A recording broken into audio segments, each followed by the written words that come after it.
Salut à tous, aujourd'hui on se retrouve pour une nouvelle vidéo un peu particulière parce que j'ai eu le plaisir de rencontrer le metteur en scène Simon Mauclair et de parler avec lui de la pièce qui vient de mettre en scène L'Homme qui tombe. C'est l'adaptation d'un roman du même titre de l'auteur américain Dante DeLillo. Allez, je vous laisse avec ça.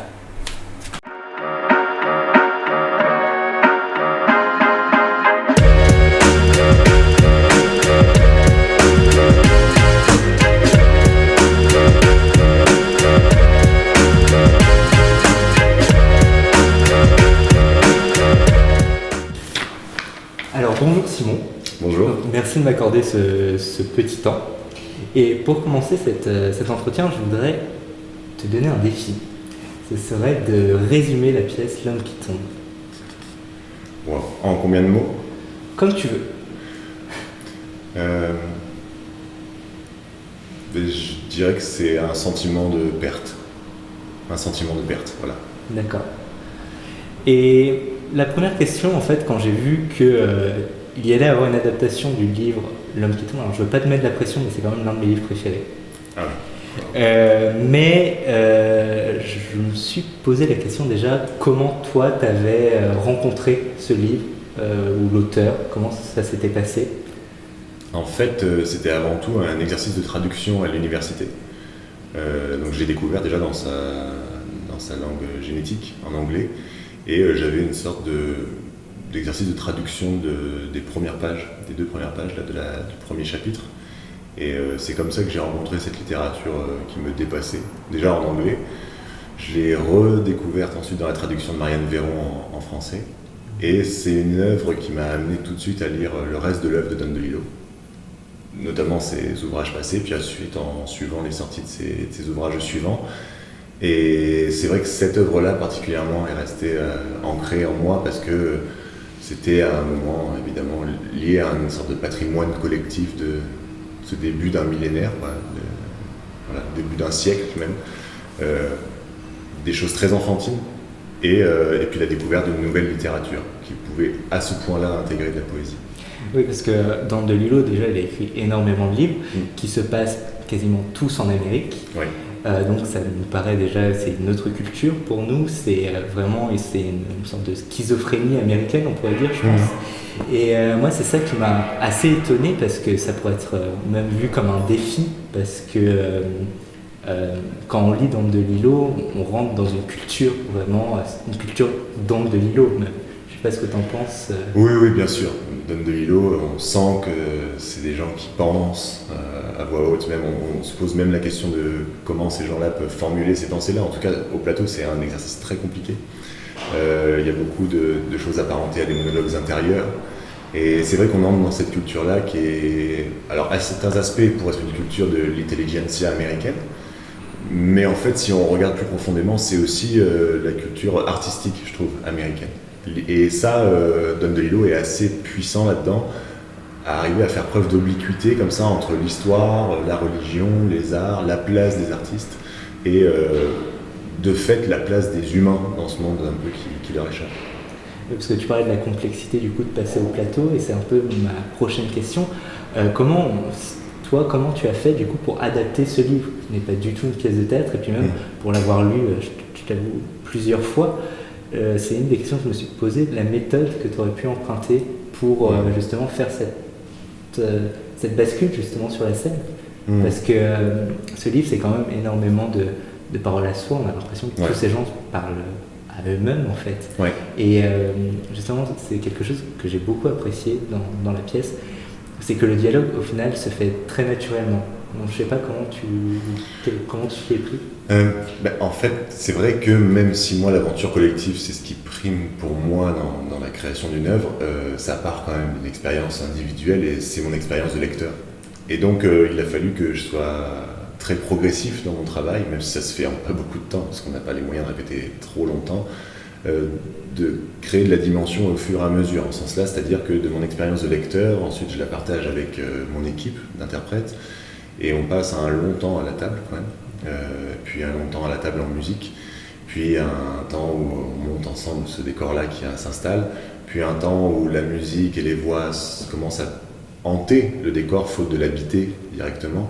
Et voilà, et j'ai peu à peu essayé de donner forme mais en restant tout le temps en fait intimement lié à mes expériences initiales, c'est-à-dire que la manière dont on découvre de la littérature, et la raison pour laquelle elle nous émeut parfois, évidemment c'est lié au fond d'Anne de Hilo, c'est immense ce qu'il a à nous dire, mais des fois c'est aussi lié à un état personnel de fatigue, de tristesse, d'une certaine forme de mélancolie que moi j'éprouve beaucoup en tout cas, et c'est ça que je poursuivais un peu, c'est-à-dire comment retrouver la genèse de mes émotions un peu primales quoi, que j'avais eues à la lecture et les rendre sur un plateau.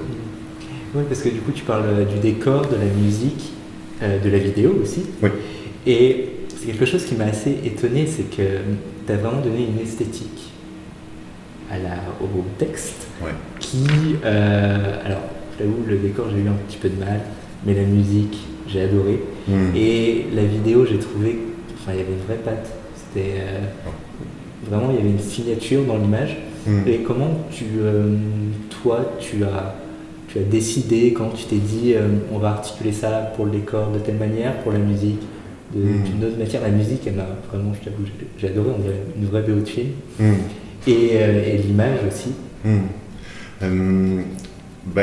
Tout ça venait du fait que le chantier était un peu impossible et que je savais que je pourrais pas m'en sortir si je devais moi-même obéir à des règles, disons, assez classiques, assez académiques du théâtre.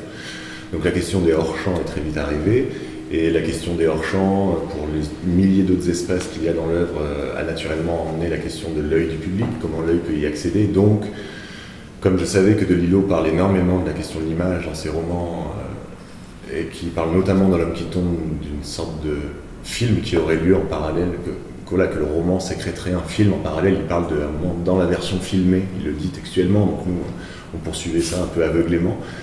Et en fait j'ai tout fait avancer en même temps. C'est-à-dire qu'il n'y avait rien qui... Alors c'est compliqué parce que forcément c'est large, c'est lourd, mais c'est, je trouve, la méthodologie que j'ai découvert qui était la plus proche. C'est-à-dire que de Lillo, il embrasse tout en même temps, et il fallait que j'embrasse tout en même temps. Il fallait que le décor, l'image, la musique, ne soit qu'une seule et même chose, c'est-à-dire une sécrétion, une émanation du texte, quoi.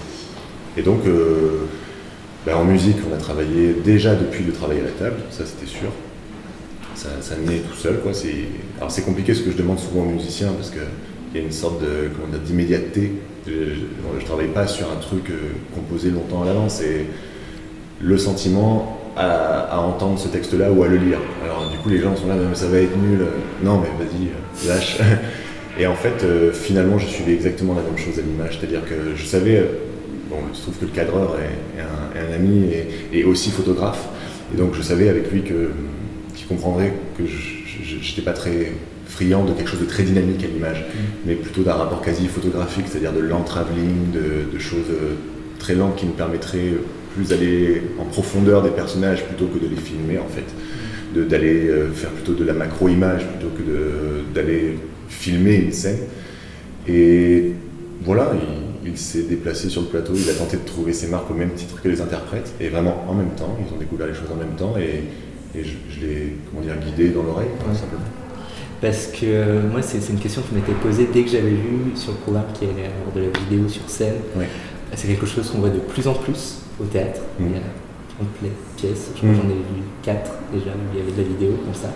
Et quand tu t'es dit on va faire de la vidéo en plus, est-ce que tu n'as pas eu peur de dire oui mais ça a déjà été fait? Qu'est-ce que tu pensais mettre de plus toi, peut-être même par rapport à l'histoire? Ouais, par rapport à l'histoire. Alors déjà par rapport à l'histoire c'est deux choses quoi. Par rapport au roman c'est sûr que ça c'est une question que je me pose régulièrement, c'est qu'est-ce que je peux éclairer ou apporter de plus. Après je me dis toujours c'est déjà apporter mon amour et tout mon intérêt à un auteur, je pense que c'est déjà une belle démarche quoi.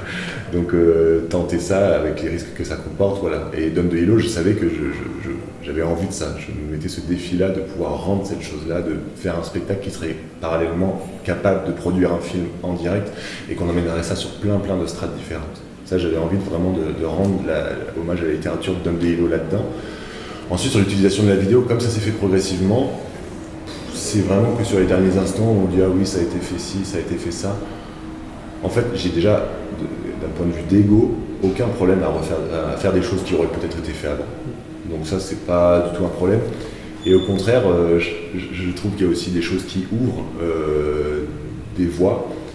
On l'observe aussi avec notamment la construction de ce roman. Il y a des questions générationnelles, même si je déteste ce mot-là, qui se révèlent, puisqu'il y a des règles un peu d'unité de temps et de lieu qui sont littéralement explosées, abolies. C'est-à-dire que le lieu et le temps, ça ne veut plus rien dire. Chez Don DeLillo, le personnage presque lui-même ne veut plus dire grand-chose puisqu'il est capable de se parler à lui-même. Donc voilà. Moi, j'aime énormément ça et je sais que certains spectateurs, certaines spectatrices, selon selon ce qu'ils aiment lire, regarder, écouter, peuvent être affiliés ou pas. Et en ce sens-là, je trouve que on peut au moins mettre un crédit aux séries type Netflix ou autres fournisseurs du moment. C'est-à-dire que je trouve qu'il y a des scénarios qui peu à peu abolissent aussi ces questions-là, et on sent que les gens qui ont l'habitude de regarder ça sont moins éprouvés par notre spectacle, dans le sens où la contention du temps leur est plus naturelle, quoi.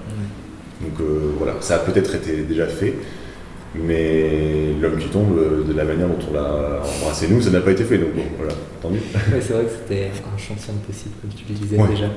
Et ça, c'est un point qui m'a beaucoup plu.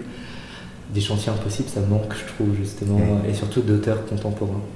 C'est vraiment agréable de voir ça. Et surtout, peut-être ce sera la dernière question, mais surtout pour parler d'un sujet assez puissant, les attentats du 11 septembre 2001. Depuis le 11 septembre 2001, il y a eu plein d'autres attentats, hélas, et ça fait 20 ans cette année. Et est-ce que c'est pas compliqué de parler de ce sujet à la scène, de montrer les images, parce qu'on voit ces images. Est-ce que aussi c'est pas prévolu? Est-ce que par exemple parler d'attentats plus proches de nous, ça aurait pas eu plus de sens? Est-ce que la question de l'attentat, de montrer cette image quand même qui est sans doute le point de bascule même dans l'histoire, il y a eu un avant, un après. Et je pense que tu fais partie de cette génération qui a eu l'avant-après. Comment toi, dans ton travail, traiter de ce sujet, qu'est-ce que ça a impliqué? Énormément de questions, à peu près toutes celles que tu viens de lister. C'est-à-dire que ce qu'on est capable de montrer, de ne pas montrer, évidemment que je suis... Par exemple, parler de est-ce que ça a été fait ou pas été fait avant, j'avoue que ça me laisse un peu indifférent. Mais de faire une erreur morale, ça m'effrayait beaucoup. Et hier encore, je regardais certaines choses et je me disais, est-ce qu'on fait bien de faire ça? Alors la question du bien et du mal, c'est de Lillo qui nous en parle, elle évolue tout le temps. Donc oui, c'est une époque révolue. Et je sens là qu'on entre dans une autre phase de notre rapport à cette histoire-là. 20 ans, c'est pas les 10 ans, c'est pas autre chose. Et puis finalement, c'est la toile de fond de tout ça. Moi, ce qui m'intéressait, c'était les hommes et les femmes à l'intérieur de ça.